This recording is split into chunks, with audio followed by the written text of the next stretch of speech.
So we are doing Nectar of Instruction. So we will, where were we? Chapter text 2 we have to complete, no? Yeah. So where did we discuss text 2 up to? Should we read it again? Just paragraph by paragraph. Let's do it that way.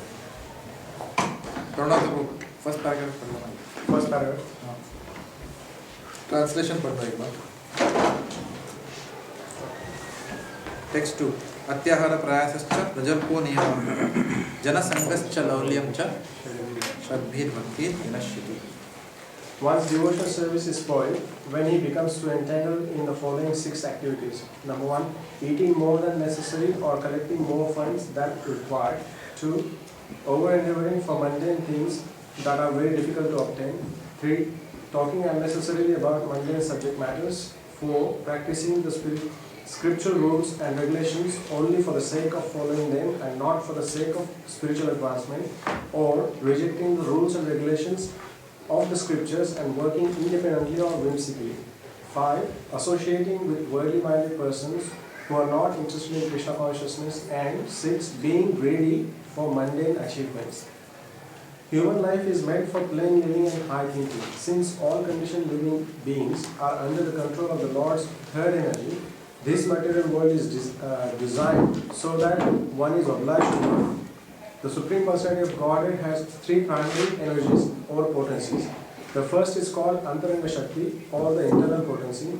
The second is called Tatastha Shakti, or the marginal potency. The third is called Bahiranga Shakti, or the external potency.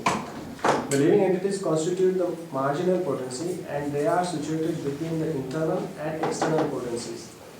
Being subordinate as eternal servants of the Supreme Personality of Godhead, the Jivatmas or atomic living entities must remain under the control of either the internal or external potency. When they are under the control of the internal potency, they display their natural constitutional activity, namely constant engagement in the devotional service of the Lord. This is stated in Bhagavad Gita 9.30.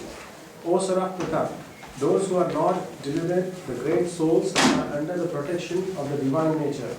They are fully engaged in devotional service because they know me as the Supreme Personality of Godhead, original and inexhaustible.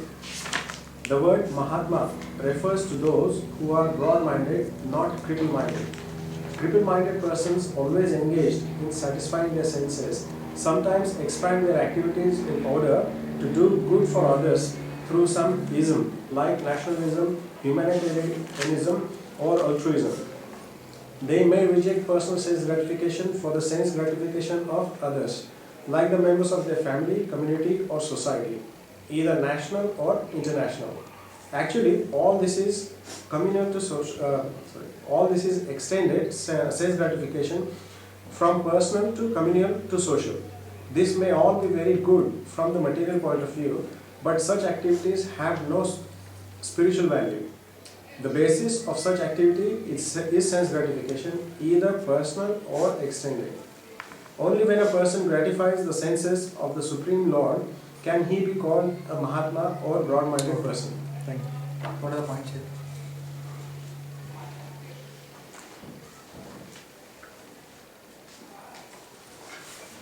We should not accumulate more than that's required, and we should not put more endeavor towards the things that are too difficult to achieve today. From the purport, From the purport, we are either forced to work under the internal potency or the external potency. So one should be intelligent enough to take the shelter of the internal potency and come out of the clutches.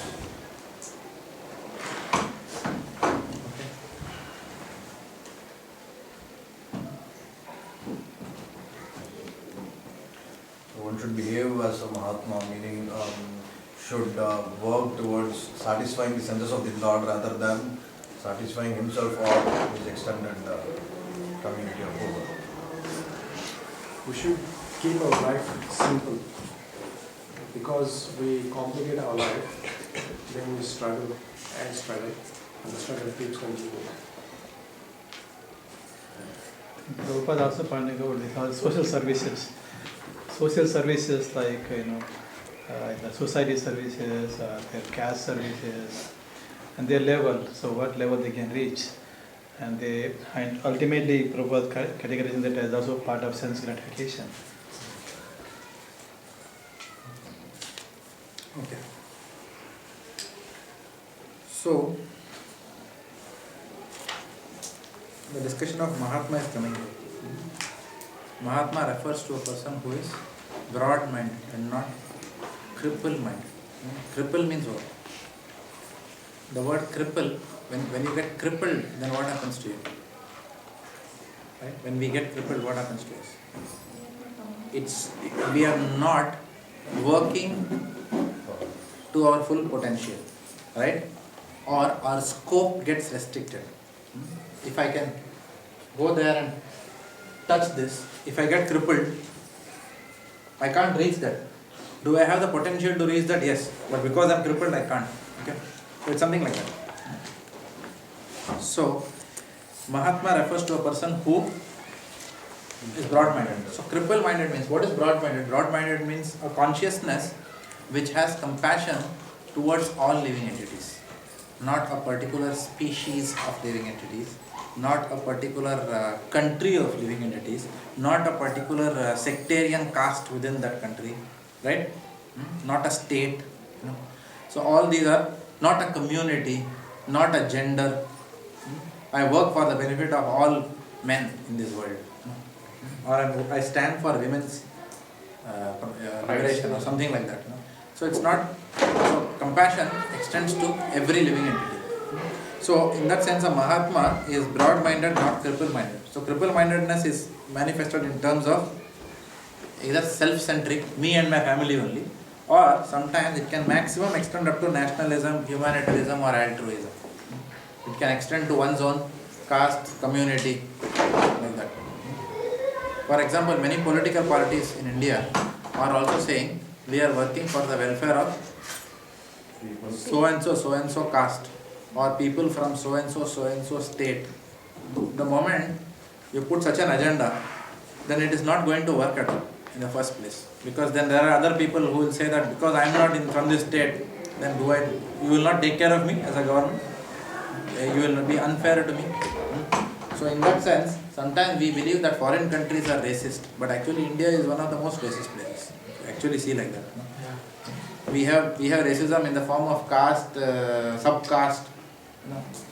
All these things are prevalent.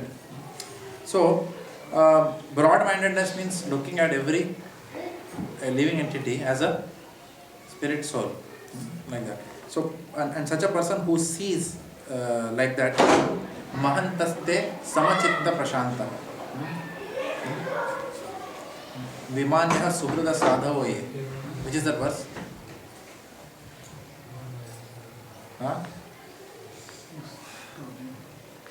Which is that verse? Shashraddhana vivardhamana. Nahin. Mahantaste samachitta prashanta vimanyah suhrida sadhavoye. What's a verse? Mahat sevan dwaram ahur vimuktes tamo dwaram yushitam sangi sangam mahantaste samachitta prashantah vimanyah surya sadhavoye. So attachment to such Mahatmas who are broad-minded and serving those Mahatmas, then it will open the door to liberation. Why? Because these Mahatmas, they are not crippled. When you are crippled, then you cannot be anything which is crippling is confining. Anything which is opening up or broadening your view is liberating in nature. So Mahatma's views are very wide. Mahatmas will not talk about, I am working for the benefit of Australians or Indians or Palestinians. Mahatmas will not talk that language. Mahatmas will only talk about working for the interest of mankind. That is why when Parikshit Maharaj, the questions of Parikshit Maharaj in Srimad Bhagavatam, when we see Parikshit Maharaj is talking to Sukadeva Goswami, when the sages are asking very nice questions. Parikshit Maharaj is also asking very nice questions. So the Acharyas are pleased by such questions. What do they say? Variya nesate prashna krito loka hitam nripa atmavit Samvita Pumsam Shrota Vyadishu Yapara. This is in the second canto, first chapter, where that what is the duty of a man about to die? That's a question asked, and there are congratulatory messages given by the Acharya to the person who is asking the question, saying that your questions are very valid because they pertain to entire mankind. You are not saying what should I do for the benefit of some subcaste in some village. That's not the question. What is it that is beneficial to all? Varyan esate prashna. It's a great question. I congratulate you on this question. Because Krito loka hitam nripa. Logon ke hit mein hai. It's about hit of the entire world. It's not asking about some small sect. Right? So therefore the word Mahatma. So Prabhupada is introducing this concept of taking shelter of these Mahatmas because they are not cripple-minded. Now, what is the difference between Mahatma? Not only are the Mahatmas, now because the Mahatmas are broad-minded. Now actually, okay, let me put it this way. Why are the Mahatmas called as broad-minded and not cripple-minded? Why are the Mahatmas, why are they able to be broad-minded?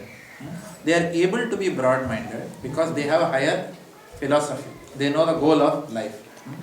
They know that the goal of life is not sense gratification. Working like hogs and dogs. Kashtan kaman arhate with bhujami. So it is not to work like hogs and dogs and enjoy the fruits of that hard labor. They know that the goal of life is not that. Mahatmas know that. Whereas these so-called altruists, nationalists, communists, whatever ist you call, all these people, what they do is, some of them may say that I don't want sense gratification more for myself, but as long as you are enjoying, मैं खुशी के आजू बहाऊंगा, I will look at that and I will be very happy. And people will think, very nice man, such a nice man. Jug hase khud roye. There was a serial like that, in the, many years back. Everybody is laughing, so but he himself will cry. It's almost like that. But the question is what? The Mahatma's philosophy is what? Jug bhi hase aur tum bhi haso. And keep laughing eternally. Everyone is happy. No one needs to cry here by giving suboptimal advice to the others. So here we are saying that these people, they may subordinate their sense gratification for the sense gratification of others, but they will not be able to extricate others from the tendency to gratify their senses. So that is the difference between a Mahatma's approach and a non-Mahatma's approach, if you like. So that is what is being brought out nicely here. Anything else? Alright, so who wants to read? Nacho, you want to read further? In the above quoted verse from Bhagavad Gita, the words Daivam Prakritim refers to the control of internal potency or pleasure potency of the Supreme Personality of Godhead. This pleasure potency is manifested as Srimati Radharani or her expansion Lakshmi, the goddess of fortune. When the individual Jiva, soul, are under the control of the internal energy, their only engagement is satisfaction of Krishna or Vishnu. This is the position of the Mahatma. If one is not Mahatma, he is Duratma or cripple-minded. Such mentally crippled Duratmas are put under the control of the Lord's external potency, Mahamaya. So one more point is coming across here, that these Mahatmas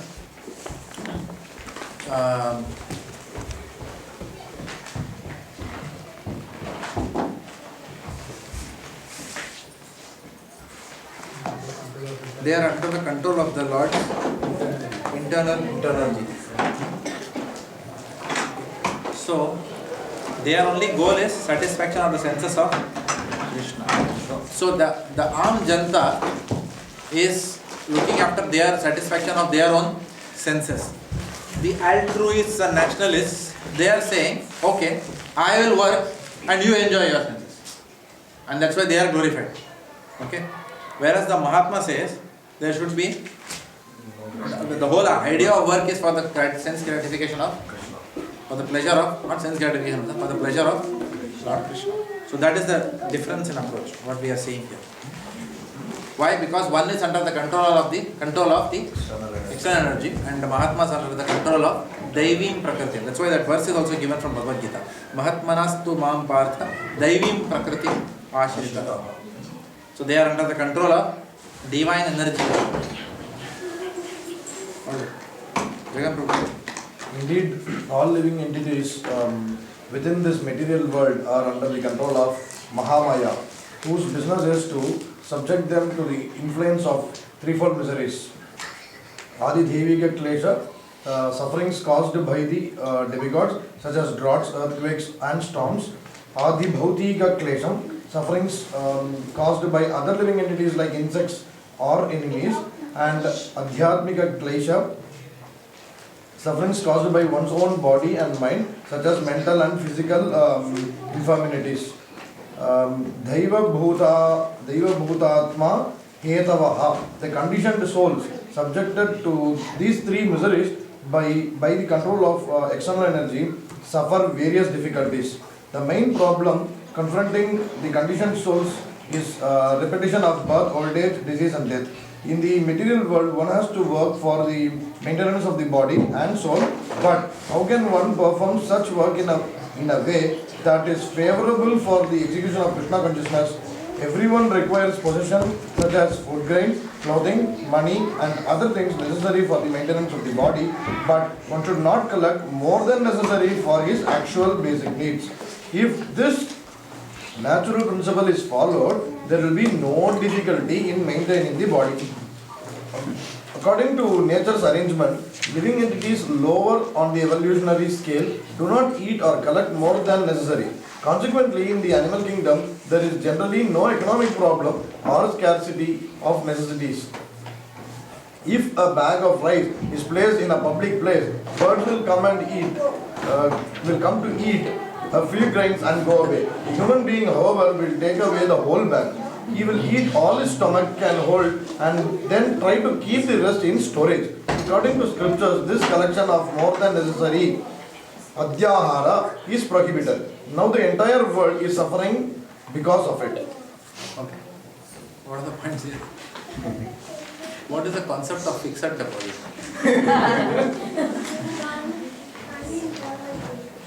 There is nothing called as investments. In one sense. Nothing but extra money which you don't need now, which we are holding. Okay.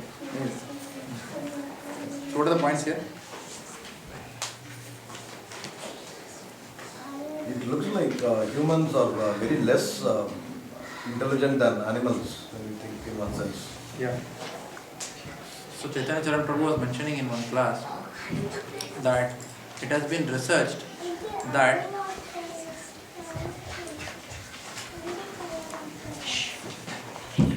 someone is talking, so only that.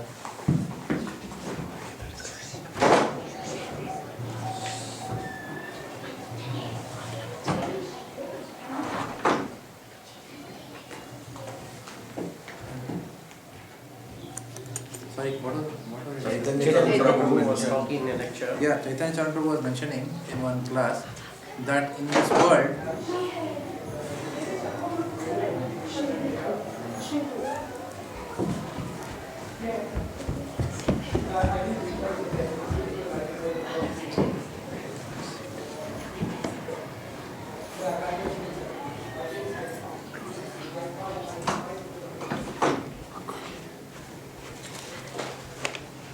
Chaitanya Charan Prabhu was mentioning in this class that in this world, who has caused problems? Have the tigers caused problem? Have the lions caused problem? The wildest of wild animals, have they caused any problem? What are the problems in this world? Water pollution. Who does water pollution? Who does air pollution? Why is global warming? Take any of these issues and see who has created all these issues. It is only one species which is destroying. So he said that they did research, and research has shown that if you remove the human species out, then everything will be restored to normalcy in this material. Only human beings should be out on this village. So that is the extent of damage that we can create, because no other living species will do what is called as willful insubordination of the laws of nature. It's only human species who have that, who take advantage, indulge in that.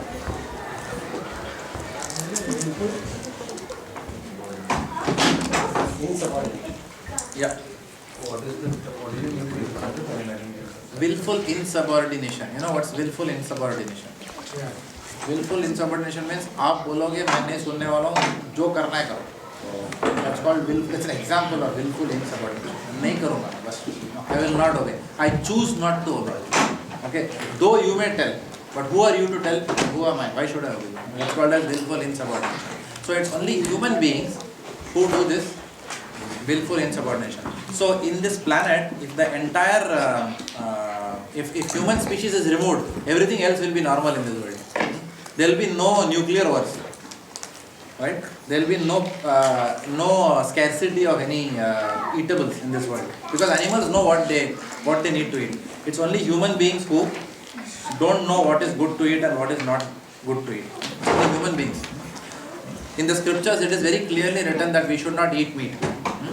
But then we will say, हम लोग में तो खाते हैं हम लोग. You know, तुम लोग कौन हो तुम? Who are you? That's the question, na? Are you God? हम लोग में खाते हैं. No, it's like that. You know what I mean? So it's only this human species which will do useless arguments against the scriptures, and still people will pose as if they are very holy. हम लोग एकदम धार्मिक हैं. People will say all these things. But when you say धर्मा क्या बोलता है, then they say नहीं हमको मालूम नहीं, हम पढ़ा ही नहीं, हमको टाइम नहीं. Correct? So yeah, it's only human beings, okay, who do willful insubordination. But nowadays we cannot even say that we are doing willful insubordination. Why? To do willful insubordination, no, one should know what to subordinate to. We don't even know what to subordinate. We don't even know that. We don't even know what to subordinate to. Suppose we tell someone that, for example, in the scriptures, suppose we quote something from the scriptures and tell people, they are not wanting to listen to that. They will not read the scriptures. When someone has read the scriptures and telling them, then they don't want to listen to that also. Most of them are completely oblivious to what the scriptures are speaking. So in that sense, there is no willful insubordination. Today's state can be described as unconsciousness. Blissfully being unaware. It's not even insubordination. It's being called as complete ignorance. That's what is steeped in ignorance. Prabhupada is saying, steeped in ignorance. किसी को कुछ पता नहीं है क्या करना है. Everyone thinks that the goal of life is to just do whatever you want. Watch Sun TV, Star TV, all your favorite channels, and then कभी-कभी मंदिर में जाके one or two nariyals, do agarbatti here and there, pray whatever you want, and say that हाँ सर्व सुखिनो भवन्तु, सबको सबको आरोग्यम ऐश्वर्यम वो सब दे देना भगवान. बाद में next week मिलते हैं. Next week we will meet again. I will come with another nariyal and agarbatti. This is the understanding of spirituality. इसके बाहर सोच जाता ही नहीं किसी का. Why? Because कभी भगवद गीता खोल के पढ़ा ही नहीं है किसी ने. If you ask people why you are not reading this Bhagavad Gita, what they will say? No. Time नहीं है. Time नहीं है. If you watch क्योंकि सास भी बहुत ही देखा, कितना अच्छा सीरियल. टाइम कैसा नहीं, टाइम निकालता है कैसे भी करके, वो हो जाता है. खाना बनाते टीवी भी देख लेते हैं हम लोग. थोड़ा रिलैक्सेशन तो चाहिए ना लाइफ में. That is how people will talk. So but for reading scriptures, no one has time.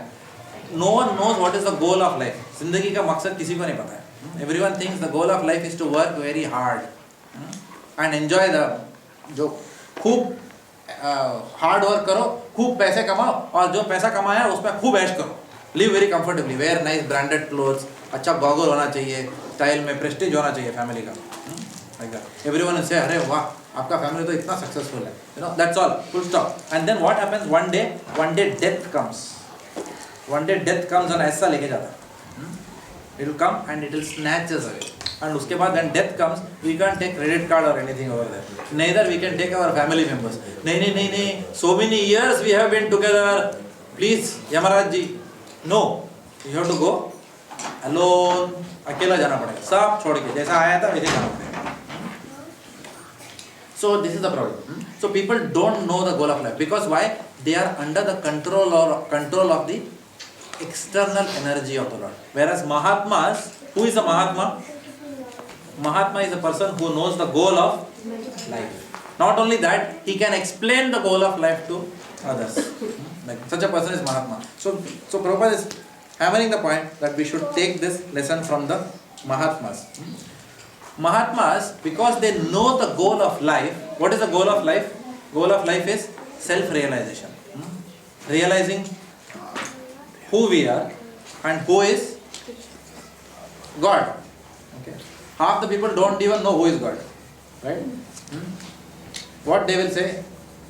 Who is God? If you ask someone, क्या फर्क पड़ता है? चाहे ये बोलो, चाहे वो बोलो. No, that is the philosophy, right? Half the people do not know that. Most people do not. Even we did not know. Till you open the scriptures and study, then we will not even understand what is the criteria for someone being called as Bhagavan. Bhagavan means what? One who possesses all 6 opulences. How many people can explain what is Bhagavan in this world?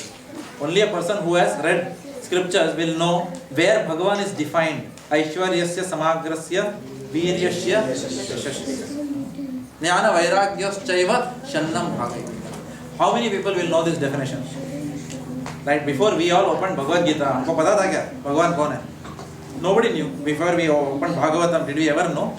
We only will have our opinions. In my opinion, ऐसा है. In my family, it is like that. People will have these kind of views, right? So one has to open the scriptures and at least give a lifetime में एक opportunity देने का scriptures को. We read so many books, ना? We read, what is that books? Sidney Sheldon we read, you know, Harold Robbins, what all have we read? Harry Potter. ये सब मोटे-मोटे books पढ़ते हैं ना? थोड़ा सा भगवद गीता पढ़ने में क्या जाएगा? क्या जाएगा? पैसा लगते हैं क्या? Sometimes devotees give free Bhagavad Gita. Please read. So we must give ourselves one chance in this life. Nothing will go waste. One chance, just one chance. If we take that one step towards Bhagavan, he will take so many steps. It can make all the difference between salvation and eternal damnation. It can make all the difference. One step we have to take. So here it is mentioned that people who do not know the goal of life, what they will do? The whole goal of life is then to earn and enjoy. But जितना भी आदमी कमाता है, कितना रोटी खाएगा आदमी? At a time, how much can we eat? 5 rotis. That too, if you do not have so many diseases. If you have wheat allergy, then क्या करोगे? Right? You have lactose intolerance, then what do you do? With all your money in the world, you can't drink whatever you can afford anyway. Right? So then what we will do? When you know that you can't enjoy something, despite the fact that your money can buy that enjoyment, then what do? Fixed deposit में डाल दिया bank में. Then you will either invest in real estate or you will invest in stock market or whatever. So Prabhupada is bringing out this point. Whereas birds and animals, they don't have fixed deposit. Birds don't go and say that, अच्छा ठीक है मेरे को 4 रोटी दिया. If you give 4 rotis to a dog, dog will also कितना भी गली का कुत्ता हो, लेकिन once the dog is satisfied, it will go away. चलेगा 2 रोटी कोई और खा लेगा. Human being, what they will do? मेरा पेट भर गया अभी कल के लिए रखता हूँ. They will see, right? So that is human being's mentality. This is the speciality of the human species. Atyahar, collecting more than what is required. So this is because of the human intelligence. Therefore Prabhupada is bringing that, and because of this hoarding mentality, the entire world is suffering. In fact, it is said that half the population, not half, maybe my statistics are wrong, but it is something like this, that more than the people who are who don't have food in this world are those people who are wasting food in this world. More than the people who do not have food in this world are the people who are wasting, like that. So Prabhupada says that, in fact, Yamuna Lila had written an essay recently. Overpopulation is a myth. So the question is not about overpopulation or scarcity. There is no scarcity in this world. Actually, there is no scarcity. So Chaitanya Charan Prabhu was mentioning very nicely that this question of scarcity, where does it come from? When did the word scarcity come from in this world? Scarcity largely came, we hear this more after the Industrial Revolution. In an agrarian economy, there is no question of scarcity. In an agrarian economy, or where agriculture is the predominant mode of revenue, okay, there is no question of Scarcity. It's because of industrial enterprise that the concept of scarcity has come. Now, why it has come? Why? How it has come? It's because industries started replacing agriculture as the primary source of as the primary occupation of mankind. Now, industries where they'll establish themselves, are industries all over the world? No. Industries will always select some certain place. Okay, Melbourne CBD. They'll select that place, and everyone will converge around that. What is that called as? Tram pass mein. Zone 1, Zone 1, Zone 2, Zone 3. Maximum there will be 3 zones. Uske bahar to real estate prices will never go up also if you buy a house there. Correct? Now what will happen is everyone will say that nahi mujhe Zone 1 mein ghar chahiye. And preferably if I'm in Zone 1, if I have an independent bungalow, that is very good. So everyone is working very hard to be able to afford within Zone 1. Maximum if someone realizes after the last that he cannot be a winner, then he decides to be a runner-up. Chalo Zone 2 mein lete hain. Or they will say, okay, Zone 1 mein rehte hain, but chota ghar mein rehte hain. Something like that. People will compromise. And then we will go various places and say that, kitne auctions gaye, ghar mil hi nahi raha hai. Like that we will say. Now, ghar nahi mil raha hai. Is this true that there is no place for living for mankind in this world? 29% of the earth is covered by land, right? But why this is happening is because there is an artificial economy created around specific geographies, and then people are converging there. And in that particular geography, if it is not conducive to agriculture, then what happens? Then they have to import. When you import, then there will be 50 middlemen in between who will have their own cut. And by the time it reaches a consumer, one banana will cost you $2. When you think, एक banana का 100 रुपया ठीक है कल खाता. Otherwise, we will wait for the South Melbourne market till the damn thing is rotten. $1, $1 give 5 mango, $2. And if you keep that mango one day in the fridge, it will rot. Last taste, then we will eat. So this is not life. Whereas the person who is not earning in dollars, that person in the farm, अच्छा mango खा रहा है, but we are not eating. So this is the situation. We are only hoarding. We don't even know how to enjoy life. It's like that. We always say that we are saving for a better future. But what we are saving for is only to pay health insurance in our later years. Because we have not eaten properly, we have saved. Then whatever saving you will provide for health insurance. So our life is completely artificial right now. So this concept of Atyahara it has far-reaching repercussions in this world. Okay, some more points are there. Let's keep reading. Janeshwar Prabhu, you want to read? Loudly, yeah? Collecting and eating more than necessary also causes prayasa or unnecessary endeavors. By God's arrangement, anyone in any part of the world can live very peacefully if he has some land or a milk cow. There is no need for a man to move from one place to the other to earn a livelihood. For one can produce food grains locally and get milk from cows. That can solve all economic problems. Fortunately, man has been given higher intelligence for the cultivation of Krishna consciousness or the understanding of God, one's relationship with Him. And the ultimate goal of life, love of God. Unfortunately, so-called civilized man, not caring for God realization, utilizes his intelligence to get more than necessary and simply need to satisfy the tongue. By God's arrangement, there is sufficient scope for the production of milk and grains for human beings all over the world. But instead of using their higher intelligence to cultivate God consciousness, so-called intelligent men misuse their intelligence to produce many unnecessary and unwanted things. Thus, factories, slaughterhouses, brothels and liquor shops are open. If people are advised not to collect too many goods, eat too much, or work unnecessarily to possess artificial amenities, they think they are being advised to return to a primitive way of life. Generally, people do not like to accept plain living and high thinking. This is their unfortunate position. What are the points here? Prabhupada says Krishna consciousness means simple living, high thinking. But we are We are doing Opposite of that. simple living, high thinking. And what we are doing is High living. simply living and not thinking. This is what Chaitanya is doing. Simply living and not simple living and high thinking. Yes. If you ask someone also, कैसा है? बस जी रहा हूँ. Not too bad. Not too bad. Which points to that absolutely there is no goal in life.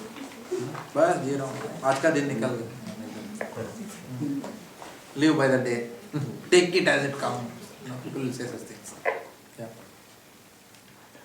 So for the Krishna Bhagavad, this is on milk. The cow is required, so cow protection. Yeah. So that's why Prabhupada's vision was to set up farm communities. So they are doing something in Vada right now. ISKCON is doing something in Vada in Pune, where they are setting up a very self-sufficient. Yeah. So when I was going to Vada last year, then somebody was telling me, I was asking, what is the whole idea? So one of the idea is, if the whole world, if tomorrow we suddenly there is no water, what will we do? Even though you have a lot of money in the bank, so क्या करेंगे? But cannot fetch you water. It's a natural resource. So if everything breaks down, then that system will still be there. That's the whole idea of water. It's completely self-sustaining. If you see, I suggest that everyone should have a look at the Vada. The way Gaurang Prabhu has thought about, engineered the whole project and brought it to this. Not only Gaurang Prabhu, but there's a set up very dedicated, brilliant team which is working, which has worked to create that. Right? And now within Vada, they are not only creating self-sufficient eco-village, which won actually award from Chidambaram, the ex-finance minister. Yeah. So it won a national award, project led by Gaurang Prabhu. And they are not only creating an self-sustaining village community, but they are also recreating. They have actually now almost recreated Vrindavan there. So you will have a Radha Kund, Sham Kund, everything is there within that area itself. They have recreated. So when you get a chance to go to Bombay, just go to Vada. It's on the way to Pune. Pune ka rasta mein? Pune. Surat. On the way to Surat. Yeah. It takes for 2 hours from Bombay. So in 2 hours you will touch. Okay.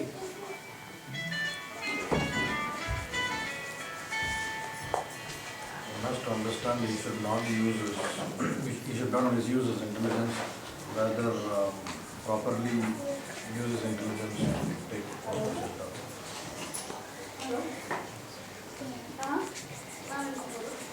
Now because of so let's read further actually. More interesting. Mother, you want to read? Human life is meant for God realization, and the human being is given higher intelligence for this purpose. Those who believe that this higher intelligence is meant to attain a higher state should follow the instructions of the Vedic literatures. By taking such instructions from higher authorities, one can actually become situated in perfect knowledge and give real meaning to life. Go on. In Srimad Bhagavatam 1.2.9, Sri Sutta Goswami describes the proper human dharma in this way. Okay, so please listen carefully to this verse. This talks about dharma. So if anyone wants to know what is dharma, this is Prabhupada said, this is one of the most important verses in Srimad Bhagavatam. So let's focus. So this is one of the most important verses in Srimad Bhagavatam. Preeti, you have a book or no? No? Can someone share a book? If 2 people can share, then 1 book can share.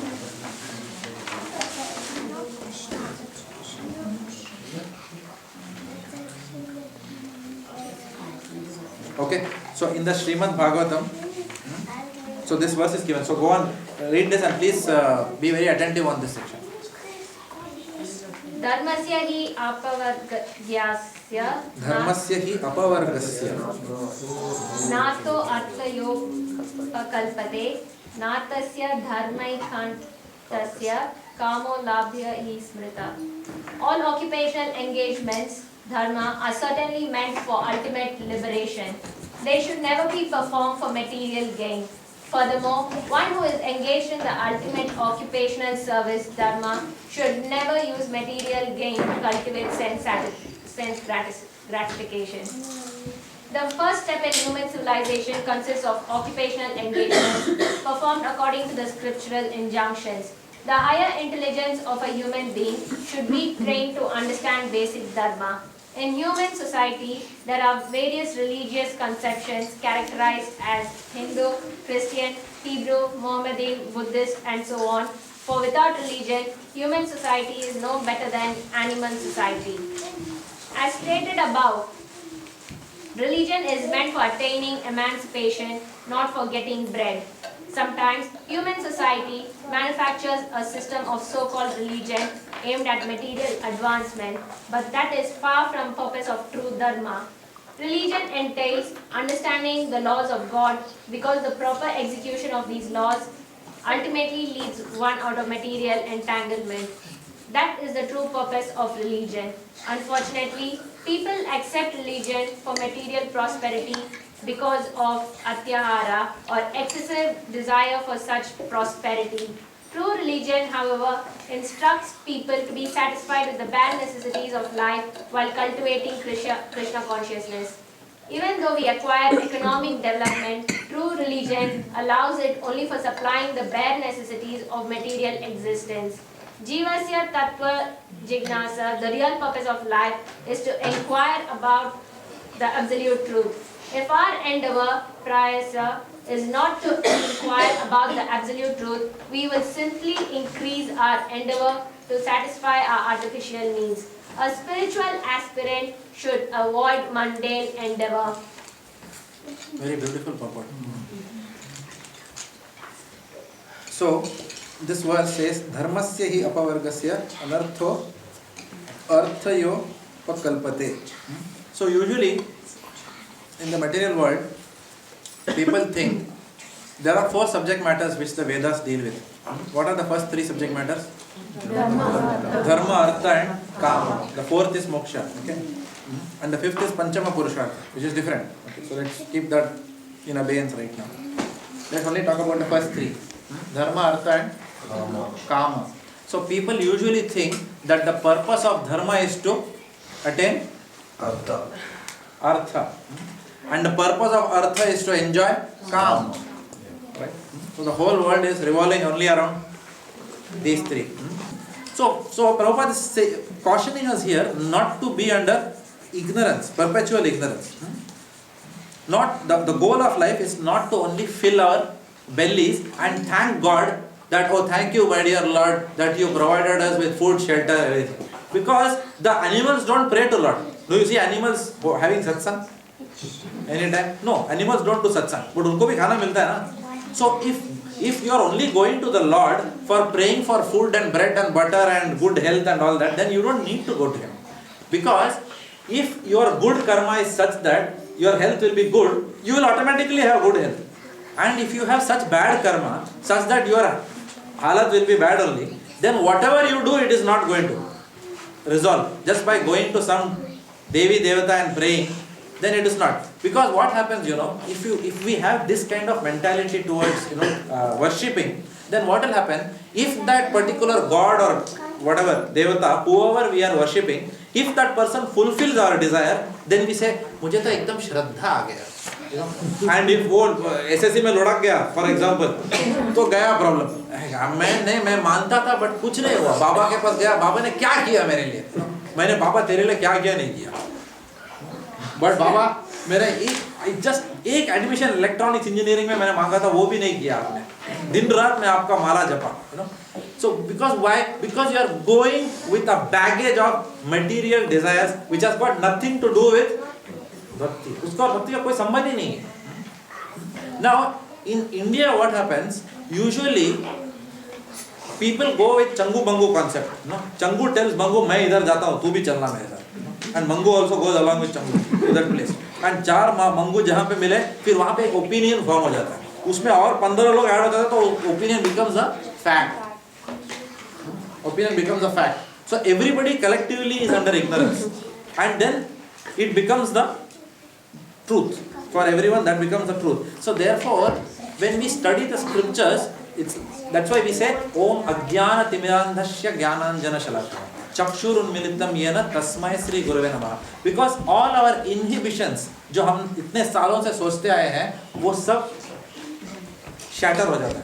All our ignorance is removed and then we get what is called as Vidya, true knowledge or true enlightenment. Right? So therefore, this adhyaya or the study of the scriptures is the first step that we can take towards overcoming the principle of atyahara.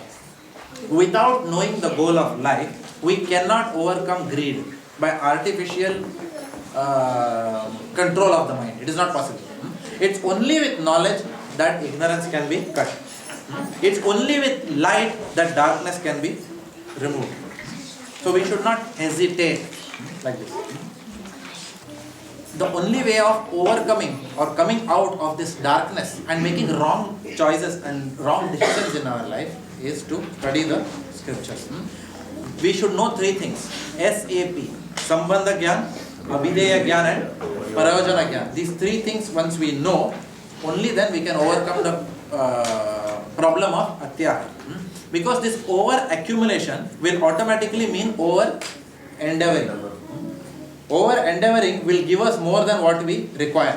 When we have more than what we require, our indulgence may go up. Because I have more than what I need. Therefore my indulgence. Earlier I used to buy Eskumarka t-shirt. Now I will buy only Tommy Hilfiger t-shirt. Correct? That is how our needs go up. Yesterday that Synthol soap was enough for the Hammam soap was good enough.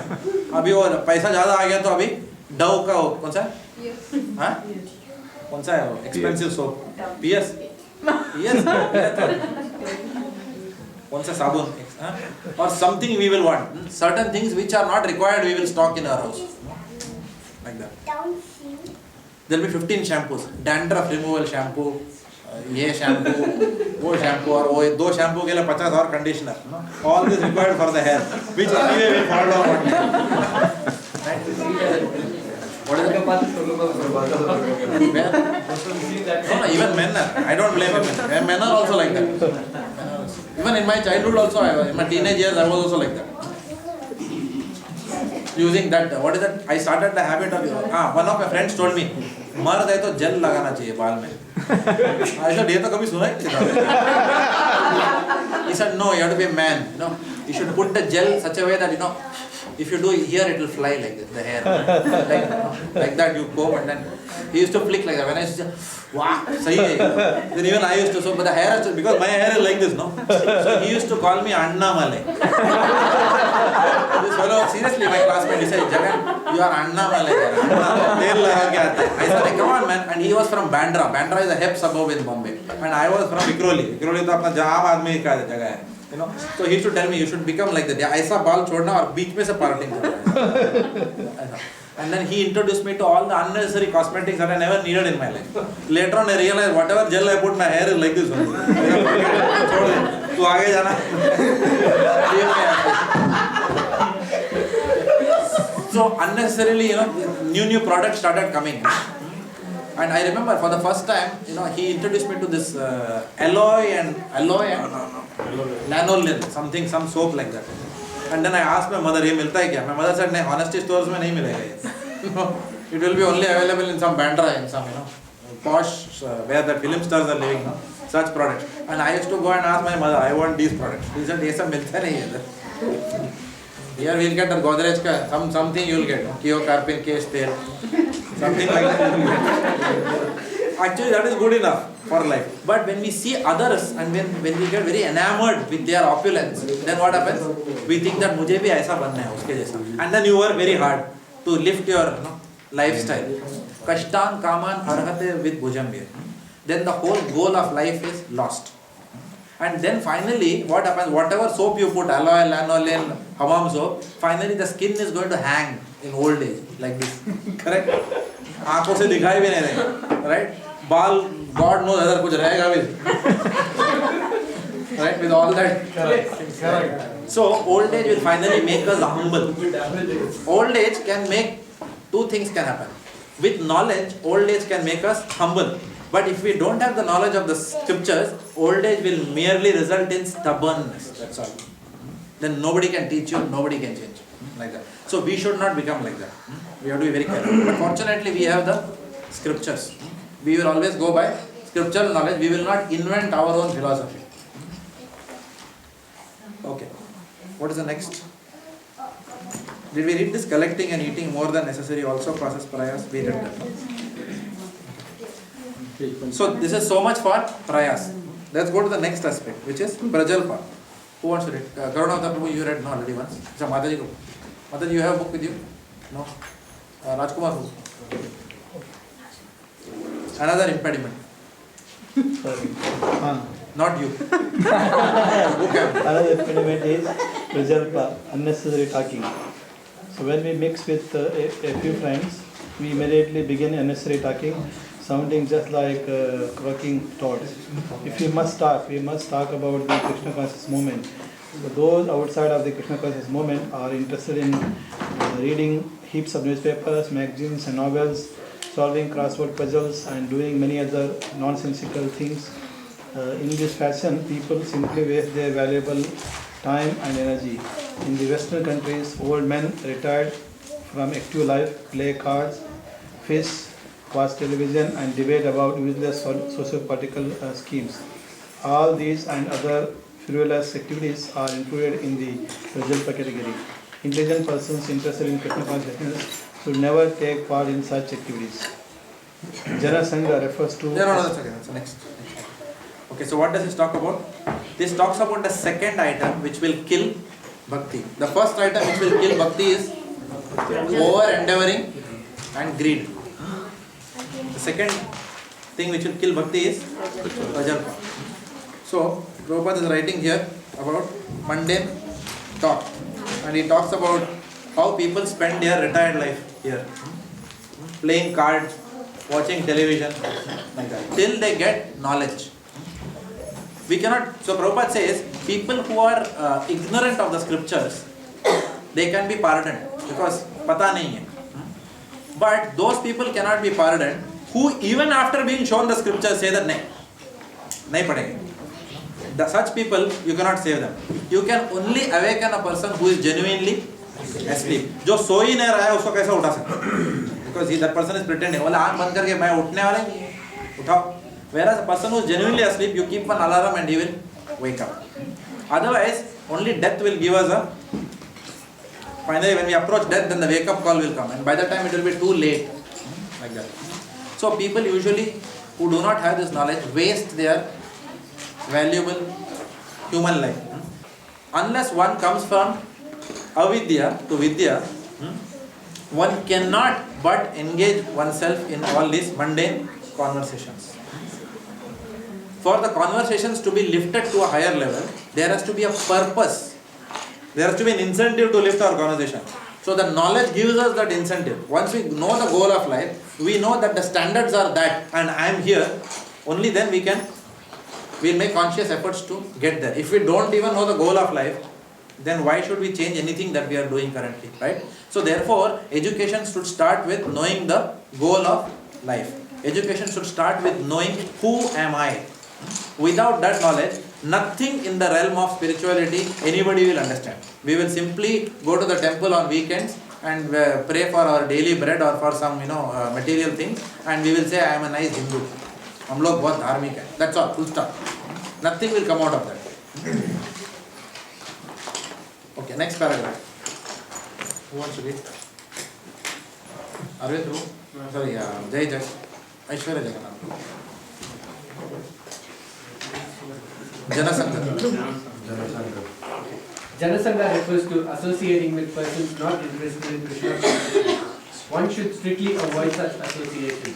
Srila Narottama Das Thakura has therefore advised us to live only in the association of Krishna conscious devotees. Bhakta Sanavasa. One should always engage in the service of the Lord in the association of the Lord's devotees. Association with these engaged in a similar line of business is very conducive to advancement in that business.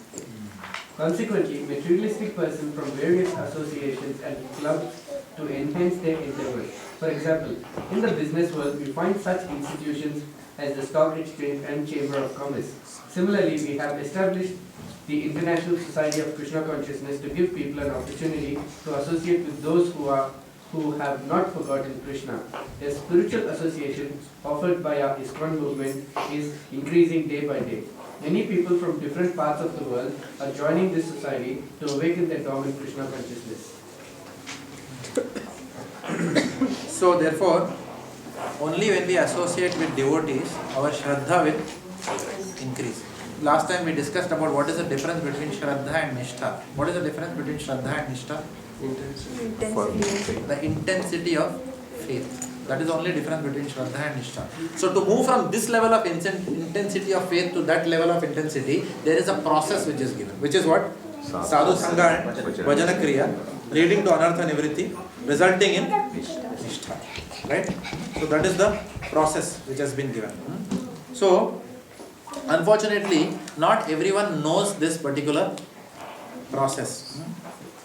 But when we tell them that, associate with devotees, then people will have various inhibitions. The moment we say ISKCON, then there are various inhibitions. For the first time, someone told me, ISKCON ka mandir.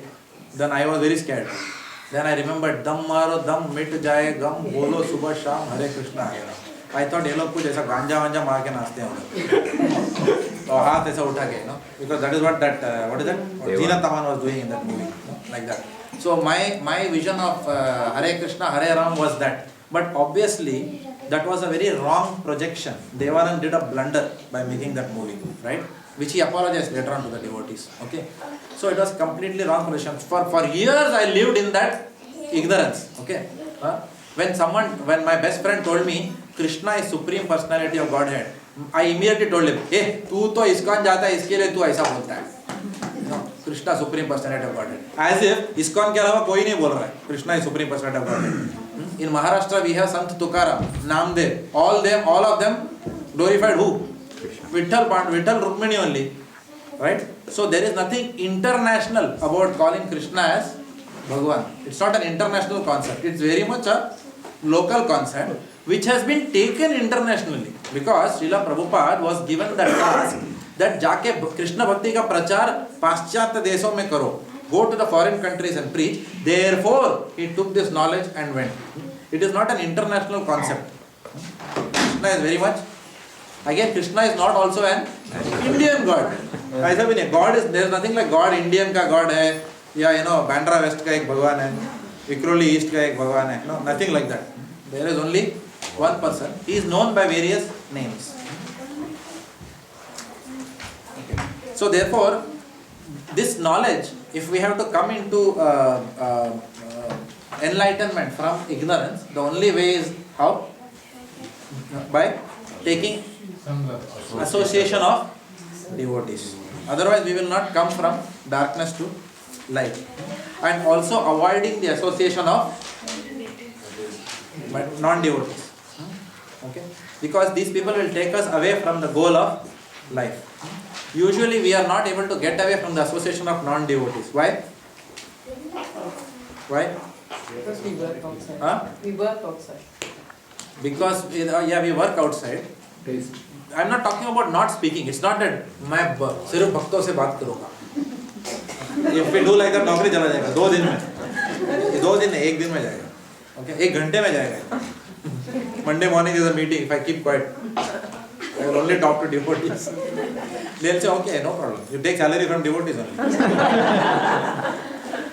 So it's not a fanatic implementation of this. Okay? Association of devotees means not mean we should not go to office. It means not to go to an ignorant person and seek advice on matters relating to life. Go to a self-realized person and seek advice. Association means what? Seeking advice, seeking guidance. That is what is called as association. Not simply being with each other. Like that. The more we associate with worldly minded people, they will only reinforce our idea that the material world is for sense enjoyment.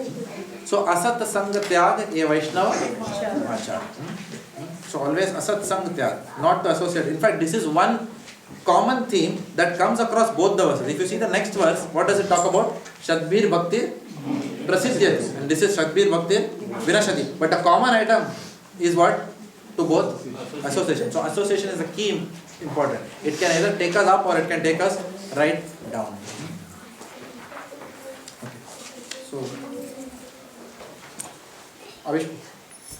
Srila Bhaktivedanta Saraswati Thakur writes in his Anuriti commentary that too much endeavor to acquire knowledge on the part of mental speculators or quiet philosophers falls within the category of Atyahara, collecting more than needed.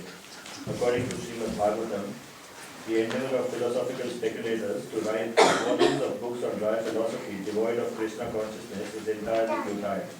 The work of karmis who writes volumes of books on economic development also falls within the category of Atyahara.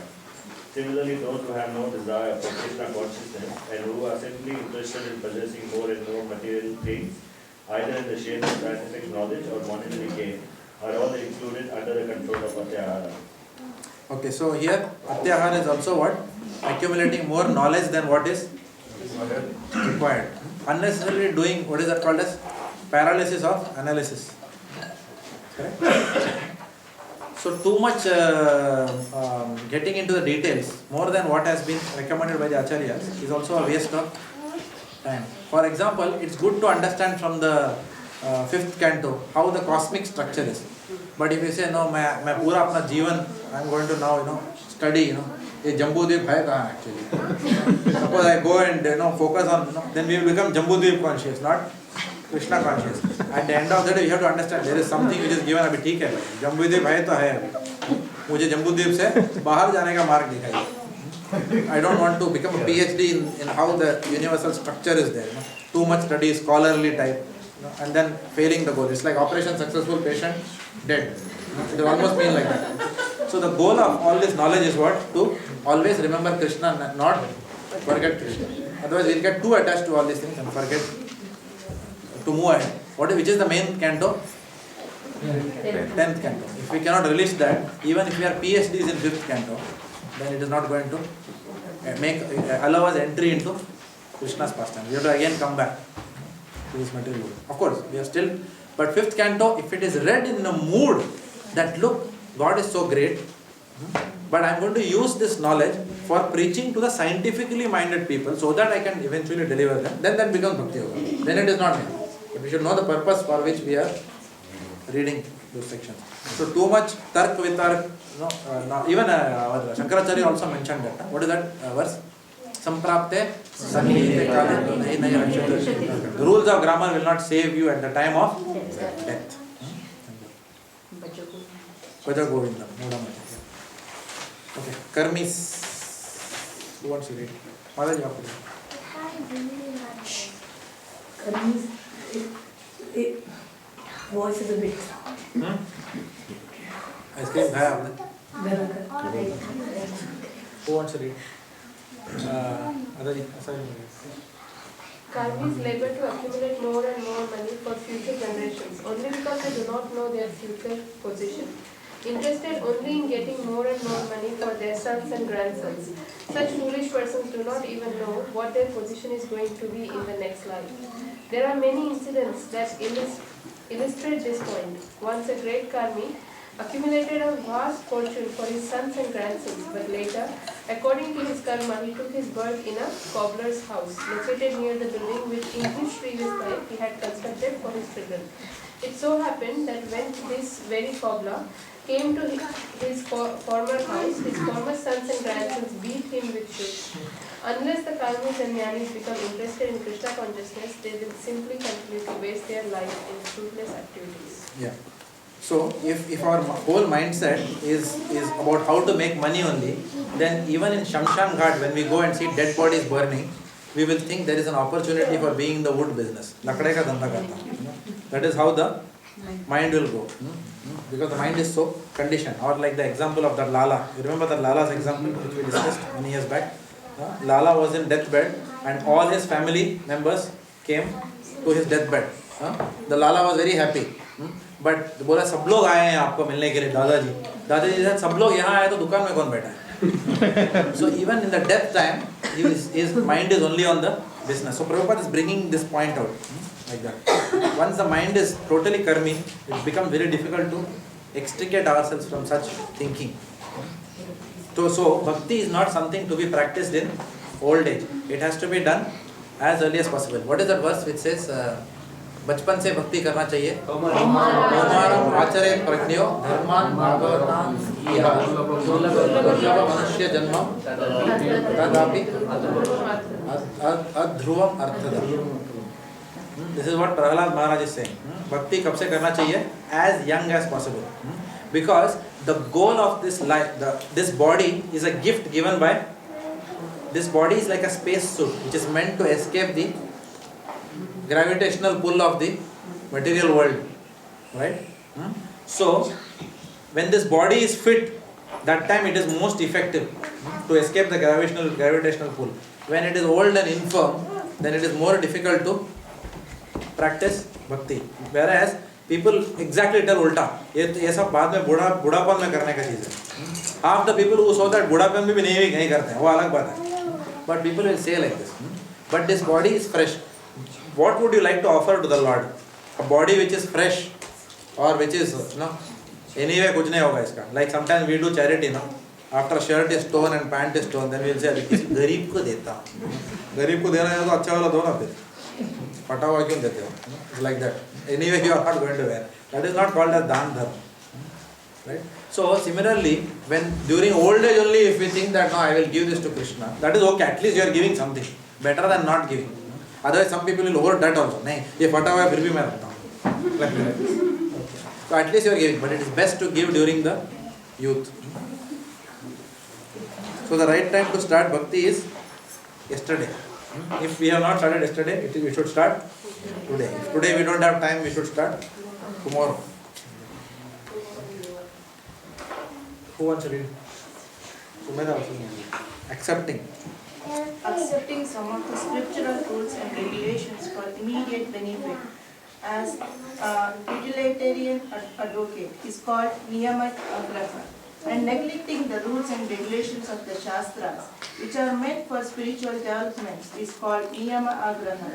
The word agraha means eagerness to accept, and agraha means failure to accept. By the addition of either of these two words to the word niyama, rules and regulations, the word niyamagraha is formed. Thus, niyamagraha is the twofold meaning that is understanding according to the particular combination of words. Those interested in Krishna consciousness should not be eager to accept rules and regulations for economical advancement. Yet, they should very faithfully accept scriptural rules and regulations for the advancement of Krishna consciousness. They should strictly follow the regulative principles by avoiding illicit sex, meat eating, gambling, and intoxication. Okay, so this is these are the 4 principles of freedom. They are called as regulative principles, but they are actually called as the principles of freedom. So unless one comes to the platform of coming out of illicit sex, meat eating, intoxication and gambling, one is not even on the human platform. Okay? So this 4, because why? Because meat eating destroys the quality of mercy, right? And compassion. Intoxication destroys the quality of austerity. Then illicit sex destroys the quality of cleanliness. Gambling destroys the quality of truthfulness. So therefore, we have to remember that these 4 regulative principles following forms the basis of spiritual life. Not spiritual life, forms the basis of human life, on which then spiritual life can begin. So these rules must be accepted and must not be taken lightly. So one should not go both sides, not be too fussy about rules and regulations such that it causes irritation. One must also be not so relaxed such that there are no standards. So always it is it's a balance between both. At the end of the day, what is the goal of all rules and regulations? Always remember Krishna and never forget Krishna. To always remember Krishna, dimag Randa hona chahiye na, otherwise will we be able to remember Krishna? No. So therefore, we have to keep a very harmonious atmosphere. So it should not happen that we become too finicky such that it spoils harmony, nor it should happen that sab chalta hai. In the interest of harmony, then everything is acceptable. So there are no standards at all. So always it has to be a balance. But the most important rule is what? Always remember Krishna, never forget Krishna. So if some rule is coming in our way of remembering Krishna, to hell with that rule. But if that rule helps in us remembering Krishna, then we do everything that is possible to uphold that rule in our life. Okay? Next paragraph. Raju. One should also avoid association with the Mayavadis, who simply blaspheme Vaishnavas. Bhakti Kamis, who are interested in material happiness. Mukti Kamis, who desire liberation by merging in the existence of the formless absolute Brahman. And Siddhi Kamis, who desire perfection of mystic yoga practice, are classified as Atyaharis. To associate with such persons is not at all desirable. Okay. So Atyaharis, why are they called as Atyaharis? What has it got to do with Ahar? One may say like that. Too much knowledge. Yeah, it's too much knowledge and unnecessary knowledge. Mukti, Siddhi, Kami, Sakale. So we don't require all this knowledge. So for example, devotees don't go and say that, okay, Bhakti kar raha hu, lekin side by side अच्छा है ना, Ashtanga yoga भी सीख लेता हूँ. It's not required. Better we concentrate on utilizing that time for more Bhakti yoga. It's not required to accumulate unnecessary knowledge. So that is the essence of what Prabhupada is saying. Okay, go on. Desires to expand the mind by perfecting mystic yoga, to merge into the existence of Brahman, or to attain whimsical material prosperity are all included within the category of greed, laulya. All attempts to acquire such material benefits or so-called spiritual advancement are impediments on the path of Krishna consciousness. Okay, next, go ahead. Modern warfare waged between capitalists and communists is due to their avoiding the advice of Srila Rupa Goswami regarding Atyahar.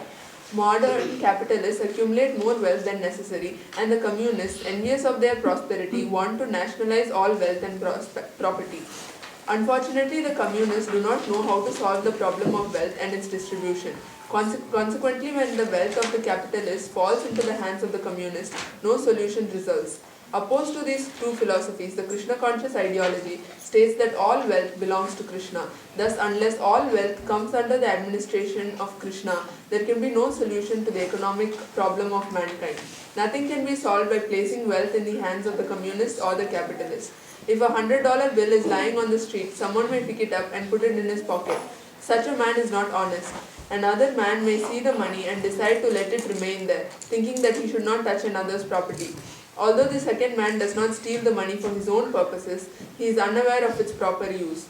The third man, who sees the $100 bill, may pick it up, find the man who lost it, and deliver it to him. This man does not steal the money to spend it for himself, nor does he neglect it and let it lie in the street. By taking it and delivering it to the man who has lost it, this man is both honest and wise. Nice, simple example. Very beautiful example. Go on. Simply transferring wealth from capitalist to communist cannot solve the problem of modern politics, for it has been demonstrated that when a communist gets money, he uses it for his own sense gratification. The wealth of the world actually belongs to Krishna, and every living entity, man and animal, has a birthright to use God's property for his maintenance. When one takes more than his maintenance requires, be he a capitalist or a communist, he is a thief, and as such he is liable to be punished by the laws of nature. The wealth of the world should be used for the welfare of all living entities, for that is the plan of Mother Nature. Everyone has the right to live by utilizing the wealth of the Lord. When people learn the art of scientifically utilizing the Lord's property, they will no longer encroach upon one another's rights. Then an ideal society can be formed. The basic principle for a spiritual society is stated in the first mantra of the Isopanisad. Everything animate or inanimate that is within the universe is controlled and owned by the Lord. One should therefore accept only those things necessary for himself, which are set aside as his quota, and should not accept other things, knowing well to whom they belong. Krishna conscious devotees know very well that this material world is designed by the complete arrangement of the Lord to fulfill all the necessities of life for all living beings, without their having to encroach upon the life or rights of one another.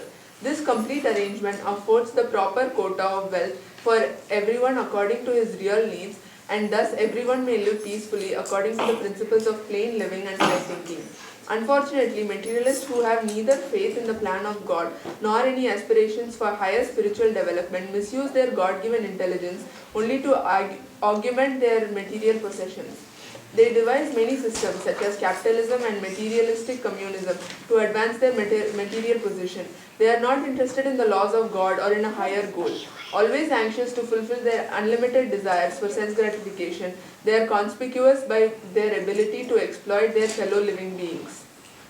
When a human society gives up these elementary faults enumerated by Srila Rupa Goswami, Atyahara, etc., all enmity will cease between men and animals, capitalists and communists, and so forth. In addition, all problems of economic or political maladjustment and instability will be solved.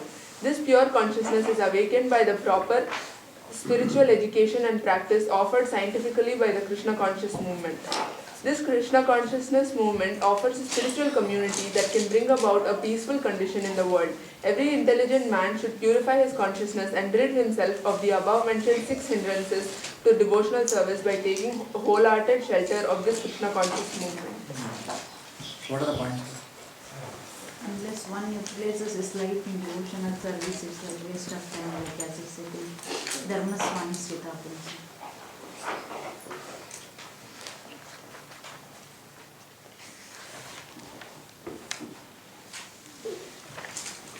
So what is a capitalist view? जो जीता वही Sikandar. That is capitalistic view, right? Survival of the fittest in one sense.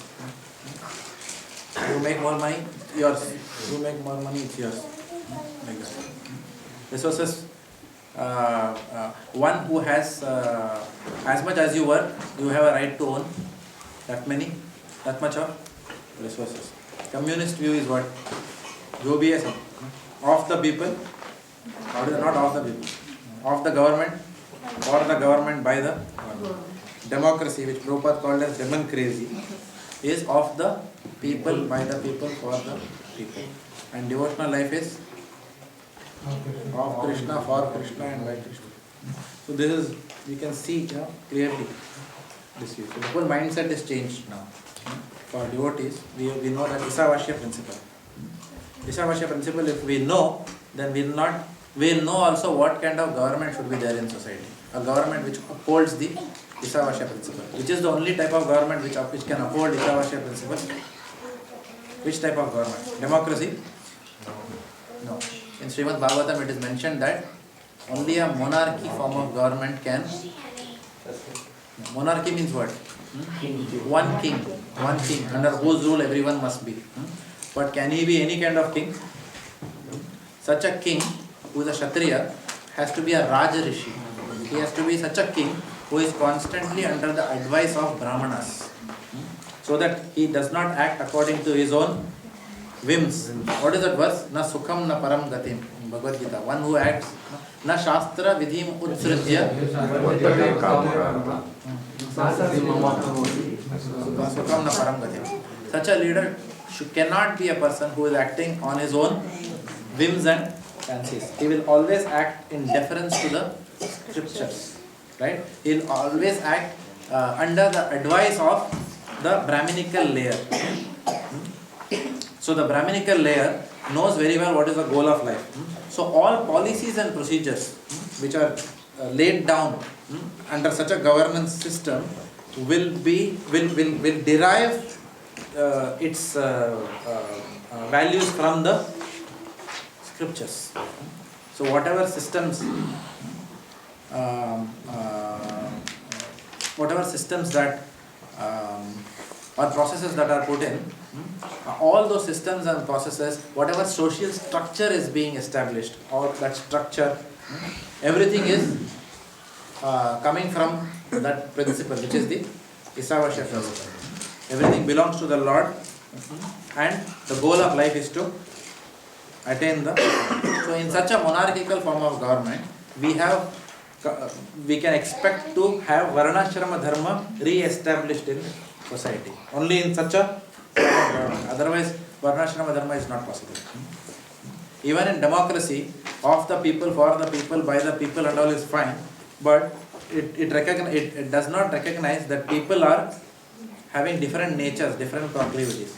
It doesn't go beyond that. It puts everyone on an equal platform. Yes, everyone is equal in the eyes of God, no doubt about it, but everyone's natures and aptitudes are different. So Varnashrama Dharma recognizes people's natures and aptitudes and dovetails them into the proper profession, at the same time giving everyone, regardless of their natures, one single goal, which is through your activities attain God in whichever way.